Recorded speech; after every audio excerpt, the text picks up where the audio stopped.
Eleventh class सबसे आज हम आपको बताएंगे कि फाइनेंशियल स्टेटमेंट विद एडजस्टमेंट कैसे होता है। ये देखिए यहाँ 3 एडजस्टमेंट दे रखे हैं। लास्ट क्वेश्चनों में केवल क्लोजिंग स्टॉक दिया होता था और कुछ नहीं दिया। तो यहाँ 3 एडजस्टमेंट दिए, closing stock, depreciation, plant and machinery और आपका अनपेड रेंट एंड अमाउंट। तो ये 3 एडजस्टमेंट दिए। 3 एडजस्टमेंट का हमें इसमें ऐड करना है। ये एडजस्टमेंट मैंने आपको थ्योरी पोर्शन में समझाया था कि किसका करना है। डेप का क्या करना है, रिलेटेड सब्जेक्ट से माइनस करो और प्रॉफिट एंड लॉस के डेबिट साइड में दिखाओ। वो जो एडजस्टमेंट मैंने कल लिखवाई थी उसको ध्यान से देखिए। डेप का क्या ट्रीटमेंट है, अनपेड रेंट, अनपेड किसे कहते हैं, आउटस्टैंडिंग को जो हमने पेड नहीं किया उसका क्या ट्रीटमेंट है, रिलेटेड सब्जेक्ट के साथ प्लस कीजिए और बैलेंस शीट की लायबिलिटी साइड में दिखाई। देखिए एडजस्टमेंट में देखिए, वो एडजस्टमेंट याद होनी चाहिए जो मैंने आपको लिखवाई थी। तो उसे नोट डाउन, उससे ही देखकर आपको ये पता चल जाएगा इसका क्या करना और इस डेप्रिसिएशन का क्या करना है। क्लोजिंग स्टॉक का तो आपको पता ही है, ट्रेडिंग अकाउंट में जाना है सेल के नीचे और फिर एसेट साइड में जाएगा। तो अब हम ये क्वेश्चन सोल्व करेंगे विद एडजस्टमेंट वाला। मैंने विदाउट एडजस्टमेंट वाले क्वेश्चन कराए थे, अब विद एडजस्टमेंट वाले क्वेश्चन होंगे। विद एडजस्टमेंट में जब भी क्वेश्चन आता है तो जिस पे एडजस्टमेंट है उस पे हम डॉट लगा लेंगे। जैसे प्लांट एंड मशीनरी है, देखिए प्लांट एंड मशीनरी पे मैंने हल्की सी डॉट लगा ली ताकि पता चल जाए इस पे एडजस्टमेंट है। फिर किस पे है, व्हीकल्स पे भी डॉट लगाई जाएगी, पता चल जाए इस पे भी एडजस्टमेंट है जब हम क्वेश्चन सोल्व करेंगे। फिर है अनपेड रेंट देखिए क्वेश्चन में कहाँ है, रेंट रिपेयर रेंट है तो रेंट पे डॉट लगा ली। तो इस तरह से जिस पे भी एडजस्टमेंट थी उस पे हमने डॉट लगा ली। अब हम क्वेश्चन सोल्व करेंगे। क्वेश्चन सोल्व करने से पहले मैं आपको बताऊं कौन सी चीज़ कहाँ थी। एक बार कैपिटल लायबिलिटीज़ है, ड्राइंग कैपिटल में से माइनस हो जाएगी। प्लांट एंड मशीनरी एसेट है जिसमें से ये डेप माइनस होना है। डिलीवरी व्हीकल्स ये भी एसेट है, इसमें से ये डेप जो है वो भी माइनस होना है। डेटर हमारी एसेट है जिसे हम उधार माल बेचते हैं। क्रेडिटर जिससे उधार माल खरीदते हैं वो लायबिलिटीज़ है। परचेज ट्रेडिंग के डेबिट साइड में आता है, ठीक ओपनिंग स्टॉक के नीचे। सेल आपको पता है ट्रेडिंग के क्रेडिट साइड में आता है।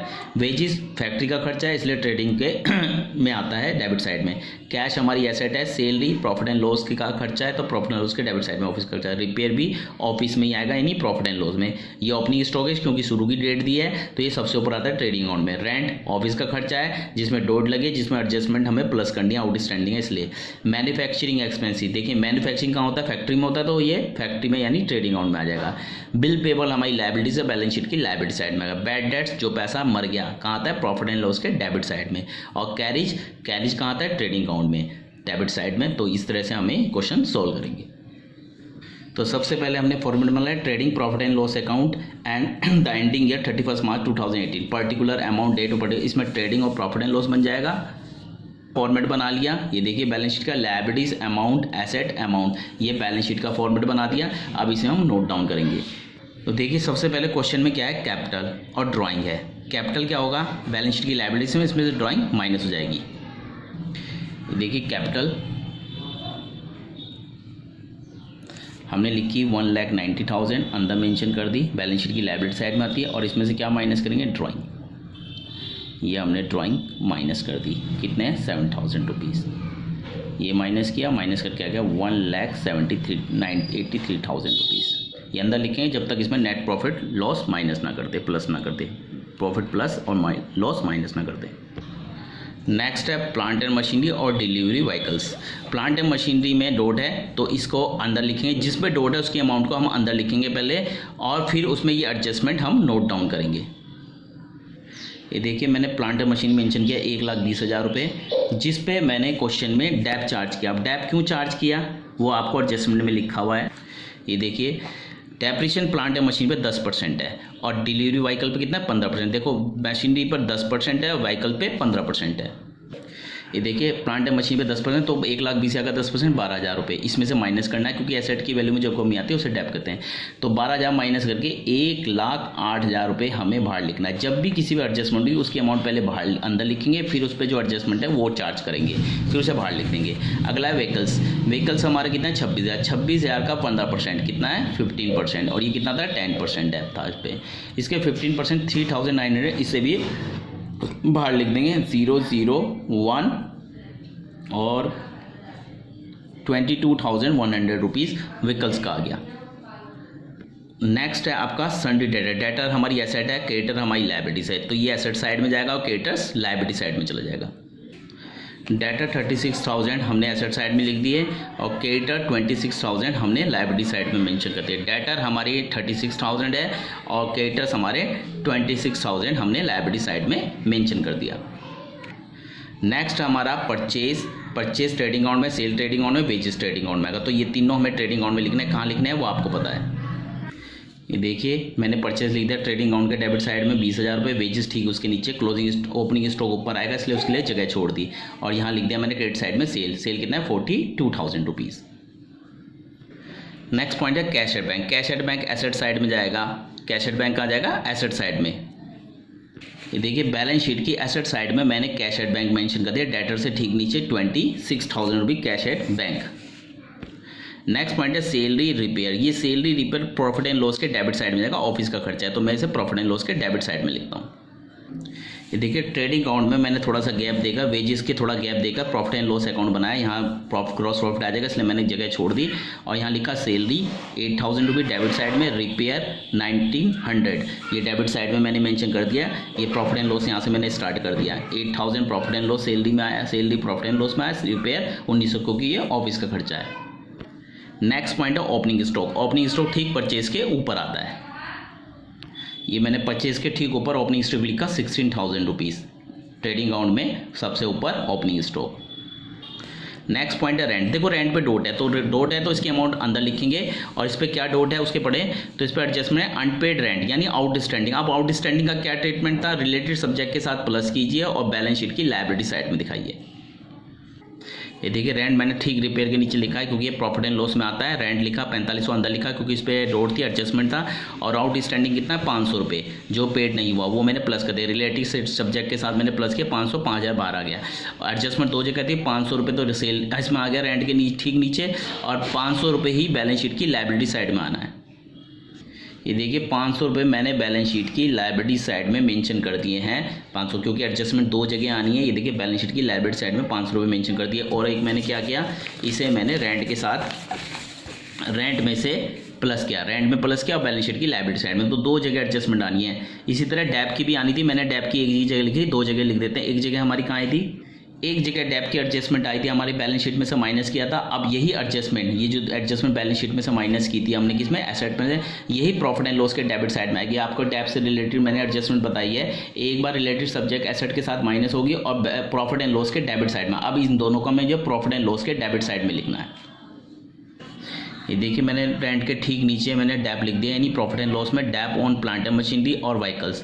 ये प्लांट एंड मशीन से माइनस हो गया था और ये व्हीकल से माइनस हो गया था। एडजस्टमेंट दो जगह आती है, एक बार मैंने माइनस कर दी और एक बार मुझे प्रॉफिट एंड लॉस के डेबिट साइड में दिखाना है। डैप से रिलेटेड एडजस्टमेंट मैंने आपको लिखा रखा है उसका क्या ट्रीटमेंट है। दो जगह आती है कोई भी एडजस्टमेंट हो, जैसे आउटस्टैंडिंग एक बार यहाँ प्लस हुआ, एक बार बैलेंस शीट की लायबिलिटी साइड में आए। इस तरह डैप एक बार इधर आ गया प्रॉफिट एंड लॉस के डेबिट साइड में और एक बार वहाँ जहाँ जो आता है उसका मैंने ट्रीटमेंट आपको समझा रखा है। और एडजस्टमेंट ध्यान रखिए दो बार ही आती है। नेक्स्ट है manufacturing expense. Next manufacturing expenses ये है फैक्ट्री का खर्चा, तो हम ट्रेडिंग अकाउंट के डेबिट साइड में लिखेंगे। ये देखिए मैन्युफैक्चरिंग एक्सपेंसेस 1,500 रुपये हमने ट्रेडिंग अकाउंट के डेबिट साइड में ठीक वेजेस के नीचे लिख दिया है। नेक्स्ट है बिल पेबल। बिल पेबल हमारी लायबिलिटीज होते हैं तो बैलेंस शीट की लायबिलिटी साइड में आएगी। तो बिल पेबल 23,500 हमने बैलेंस शीट की लायबिलिटी साइड में लिख दिया। 23,500 बैलेंस शीट की लायबिलिटी साइड में बिल पेबल्स, बैलेंस शीट की लायबिलिटी साइड में जो हमें बिल पे करना पड़ता है। अगर BR होता क्वेश्चन में तो यहाँ एसेट साइड में आ जाता। नेक्स्ट पॉइंट है बैड डेट्स। ये प्रॉफिट एंड लॉस के डेबिट साइड में आएगा और कैरिज ट्रेडिंग अकाउंट के डेबिट साइड में आएगा क्योंकि ये ऑफिस का खर्चा और ये कैरिज कहाँ होता है? फैक्ट्री में। तो ये दोनों मैं लिख रहा हूँ।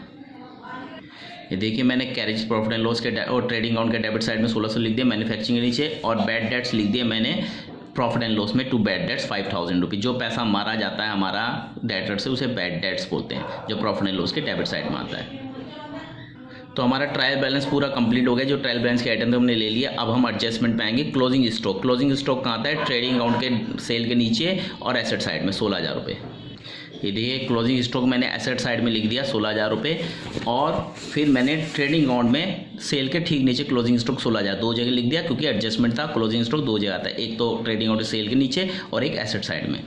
दूसरी एडजस्टमेंट हम देखते हैं डेप्रिसिएशन। जब ध्यान रखिए ट्रायल बैलेंस पूरा कंप्लीट एक बार एडजस्टमेंट दोबारा भी पढ़नी है हमें। Depreciation plant and machinery. देखो मैंने मशीनरी में से मैच कर दिया, प्रॉफिट एंड लॉस के डेबिट साइड में लिख दिया था। व्हीकल का भी सेम ऐसे ट्रीटमेंट किया था। रेंट का क्या किया था मैंने, रेंट के साथ प्लस किया था क्योंकि आउटस्टैंडिंग की, फिर कहाँ दिखाया था, बैलेंस शीट की लायबिलिटी साइड में 2 बार दिखाता था। इस तरह से मेरा पूरा क्वेश्चन कंप्लीट हो जाता है। बस अब मुझे टोटल करना है सारी तरफ का। तो सबसे पहले मैं ट्रेडिंग अकाउंट के टोटल को करता हूँ।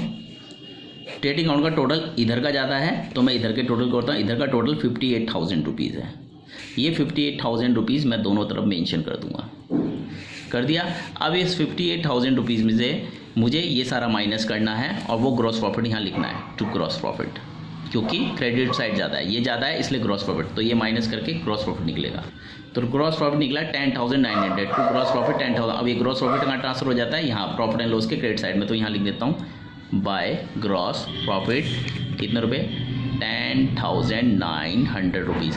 अब इसका टोटल कहेंगे, इसका टोटल केवल इधर का ही क्रेडिट साइड में ही है। डेबिट साइड में 8 और 1 9 और 5 14, तो किधर का ज़्यादा है, इधर का ज़्यादा टोटल हो गया। तो इसका मतलब मुझे डेबिट साइड का टोटल करना पड़ेगा क्योंकि क्रेडिट साइड में केवल 10,900 है। तो डेबिट साइड का टोटल दोनों तरफ लिखेंगे क्योंकि डेबिट का ज़्यादा तो यहाँ नेट लॉस आएगा। तो यहाँ मैंने टोटल किया, इसका टोटल है 35,800। डेबिट साइड का ज़्यादा है जो मैंने दोनों तरफ लिख दिया। अब उसमें 10,900, 35,000, 10,900 जो ग्रॉस प्रॉफिट निकल गया माइनस, क्योंकि एक ही आइटम है इसमें तो ये माइनस किया। इसमें से ये माइनस करके ये निकल गया नेट लॉस 24,900। क्या निकला नेट लॉस। क्यों निकला नेट लॉस, क्योंकि डेबिट साइड ज़्यादा थी, नुकसान ज़्यादा हो रहा था और इनकम केवल 10,900। तो कितना है 24,900। अब ये नेट लॉस का क्या करना है पता ही आपको। नेट लॉस को हमें कहाँ चार्ज करना है, नेट लॉस को प्रॉफिट कैपिटल अकाउंट में से माइनस करना है। कहाँ से माइनस करना है, कैपिटल अकाउंट से माइनस करना है। तो ये नेट लॉस हमने 81,000 को नेट लॉस को हमने माइनस किया। ये जो कैपिटल ड्राइंग माइनस करके कैपिटल आई थी उसमें से 24,900 नेट लॉस माइनस कर दिया। अगर प्रॉफिट आता तो प्लस हो जाता। ये 1,58,100 आ गया। अब बैलेंस शीट का हम दोनों तरफ का टोटल कर लेंगे और दोनों तरफ का टोटल हमारा इक्वल होना चाहिए। तो बैलेंस शीट का टोटल आया 2,08,100 रुपीज़, 2,08,100 दोनों तरफ का टोटल। तो ये क्वेश्चन हमारा कंप्लीट हो गया। बैलेंस शीट का टोटल ध्यान रखिए दोनों तरफ का इक्वल आना चाहिए और नेट लॉस कैपिटल में से माइनस होता है। अगर प्रॉफिट निकल गया था तो हम प्लस कर देते। तो इसे नोट डाउन करिए। Bye 11th class.